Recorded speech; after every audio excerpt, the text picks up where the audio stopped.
saying that right. Your Majesty, Your Excellency, one of the true honors and privileges of being a landed baron is to really get to know your populace. They become like a family. And many years ago, when I sat upon the baronial seat, I first had the chance to really get to know Alexander. Now, that day he was a bit in his cups, as he's occasionally wont to be. And I must admit that my first impression was not what I came to know him as. But as I progressed through conversation with him, I found him to be incredibly intelligent, incredibly ambitious, and just have a real passion for everything that he does. As our time on the seats progressed, he came to us and had noticed that our baronial medallions were lacking. And he took it upon himself to learn how to cast medallions. And lo and behold, the barony just had wonderful medallions to start giving out. He helped us in so many ways. He ran events, he cooked, he created so many pieces of art. There was really nothing that he didn't decide he wanted to set his mind to that he wouldn't, through hard work and perseverance, finally succeed at.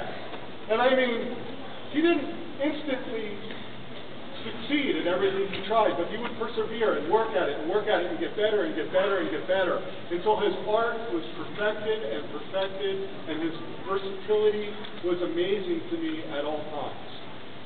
His courtesy and his honor, he was never loud-spoken. He never spoke a word to anyone that was anything but kind, and he helped in every way possible.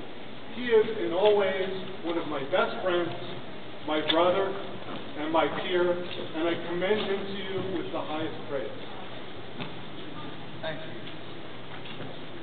Is there a member of the Order of the Pelican to speak for this individual?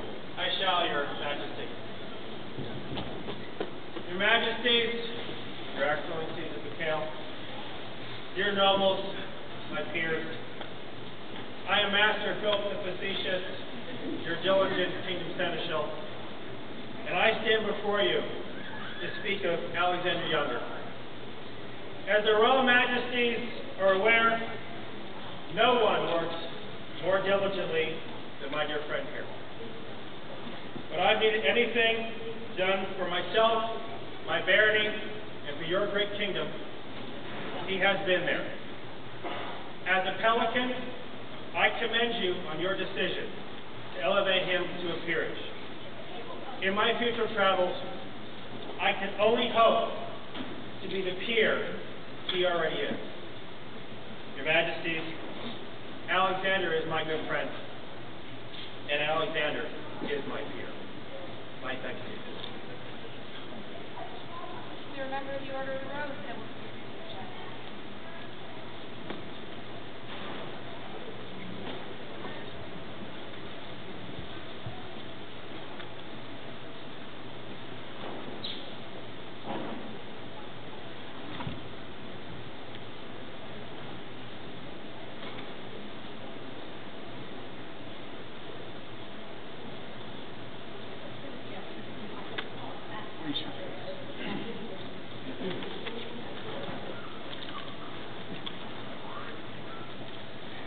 I, Roxane Farabi Shahzadeh, Duchess of your court, member of the Order of the Rose, Laurel, Manche, Valiant Tiger, and Burden Tiger, who speaks these words today, beg the fates to beautify my tongue, illume my face, kill my envy, and nourish me with divine obedience both day and night.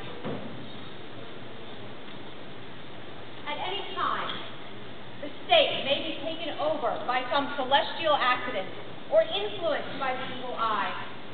Then the government will change and pass from one house to another, or the country will be thrown into disorder through sedition and tumult.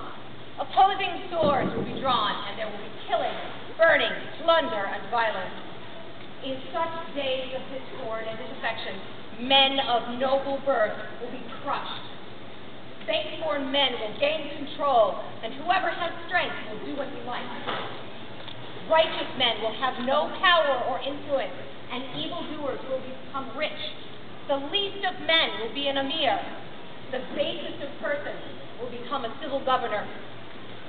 Noble and learned men will be dispossessed, and any wretch will not hesitate to take upon himself titles reserved for the king and the vizier. Later, when through celestial good fortune the evil times pass away, and days of peace and security follow, a just and wise king will come forth from princely stock, and he will have the power to vanquish his enemies, and the wisdom and intelligence to judge matters aright. He will test the merit and estimate the rank of every one. Those who are worthy he will put in their due positions, and the unworthy he will reduce in rank and appoint them to their proper tasks and trades. Further, he will exterminate any ungrateful people who abuse their privileges. Shah Conrad von Ulm, the just possessor, on which the slate of the world it is written, nothing save the word of his generosity, is one such king. The smallest beggar on his road is no less great than the emperor of Rome. Everything that exists is to him and his family. Shah Conrad works to preserve the ancient families and honor the sons of kings, not allowing them to be frustrated, neglected, and rejected. Rather, under his dominion, they are given posts commensurate with their status, so that their families may continue to flourish. He also gives other competent and deserving persons allotments from the treasury, such as scholars, righteous and blameless men, guardians of the frontier, and skilled artisans.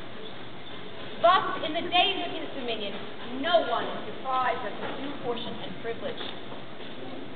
One such individual is Lord Alexander the Younger. Today, by the order of the mightiest and most perfect Sultan, Shah Conrad, Lord Alexander is to join the Honorable Beneficent Order of the Laurel. I have heard that Lord Alexander, the exalted master of his craft, was driving a donkey when he was black. The townsman said to him, "I marvel that you are so slow in action, so slow in going ahead. What is your donkey loaded with?" He answered, "Because my heart is full of anxiety, for if this donkey falls down, I have nothing at all." This person then peered into the cart to view his wares. Later, when describing Lord Alexander's work, he found his mouth filled with sugar. In short, when the townsman saw that the orchard, the ox of his soul had found his pasture. Such is the grace of Lord Alexander.